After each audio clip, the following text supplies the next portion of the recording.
আবির সাহেব অফিসে যাবেন এজন্য বের হয়েছেন।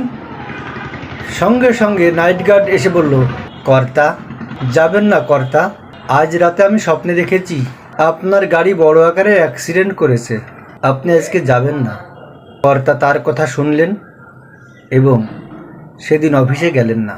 তার সহকারী তার গাড়ি নিয়ে অফিসে যাওয়ার পথে সত্যি সত্যি মারাত্মক দুর্ঘটনার শিকার হলেন এবং তিনি সেখানেই মৃত্যুবরণ করলেন।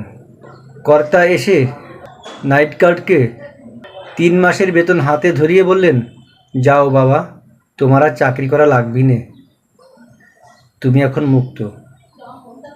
বলতে হবে কোন কারণে তার নাইট গার্ডকে চাকরি থেকে বরখাস্ত করলেন, যেখানে পুরস্কার দেওয়ার কথা। আপনাদের কমেন্টের অপেক্ষায় থাকলাম। পেজটি এখনও যারা ফলো করেননি এখনই ফলো দিয়ে রাখুন। ধন্যবাদ।